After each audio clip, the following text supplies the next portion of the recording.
I get this question all the time. People want to wait and see what the market does because, the bubble could burst. But are we in a bubble? With all the headlines and buzz in the media, some customers believe the market is in a housing bubble. As the housing market shifts, you may be wondering what will happen next. It's all natural for the concern to creep in. It could be a repeat of what took back in 2008. The good news, there's concrete data that show why this is not going to be like it was the last time. First of all, there's a housing shortage on the market today, not a surplus. The supply of inventory needed to sustain a normal real estate market is approximately 6 months. Anything more than that is an overabundance and will cause prices to depreciate. Anything less than that is just shortage, and then it will continue to price appreciate. So for historical content, there were too many homes for sale during the housing crisis, many of which were short sales and foreclosures. And that caused the prices to tumble. Today, supply is growing, but there's still a shortage of inventory available. As you can see in this graph, which uses data from the National Association of Realtors to show how this time compares to the last crash back in 2008. Today, at the current sales price, unsold inventory sits at just a 3-month supply. One of the reasons inventory is so low is because of sustained underbuilding. Now, when you couple that with the ongoing buyer demand as millennials age into their peak home buying years, it continues to put an upward pressure on the home prices. That limited supply compared to the buyer demand is why experts forecast home prices won't fall this time.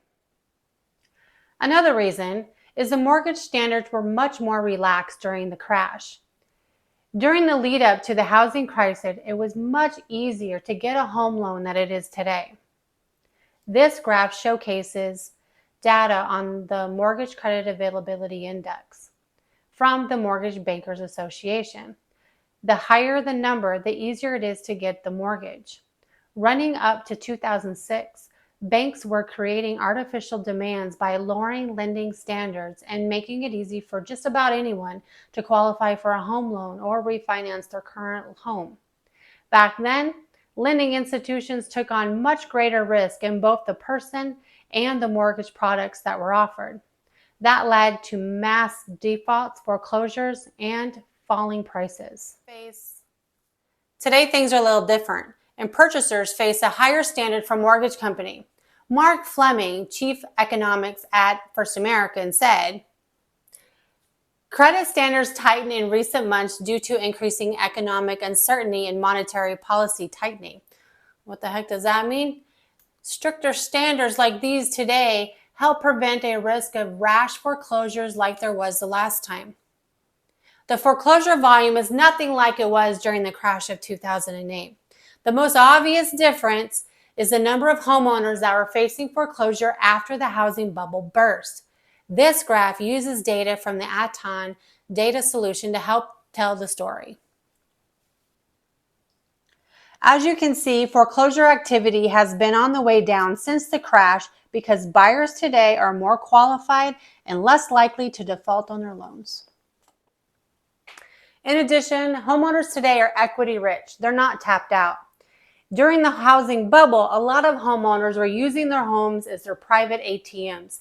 As soon as they built up that equity, they would go refinance and cash that right out, which put them a little bit of a pickle. You see, once you do that too many times, now you owe more than what your house is actually worth. And a lot of people decided to just walk away because their house wasn't worth what it would be on the market today. So that increased a lot of the foreclosures and short sales, which sold at a very, very discounted price, much lower than what their house was actually worth. Today, prices have risen nicely over the past few years, and that's given those homeowners a really good little equity boost.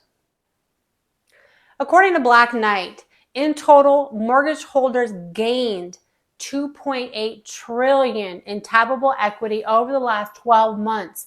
That's a 34% increase that equates to more than $207,000 in equity available per borrower. With the average home equity now standing at $207,000, homeowners are in a completely different position this time.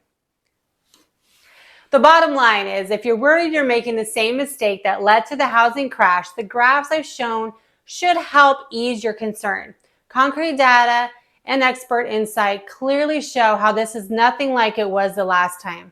So if you're considering selling your property, give me a call for a free, no obligation CMA, and let's see if we can sell your house on today's market.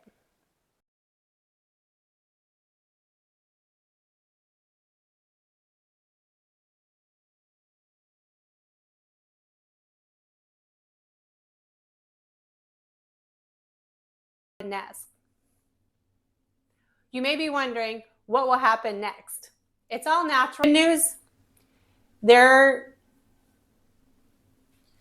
Can we hear the train in the background? I don't know. You tell me.